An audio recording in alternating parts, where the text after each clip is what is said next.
إن الذين هم من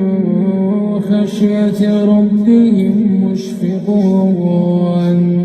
والذين هم بآيات ربهم يؤمنون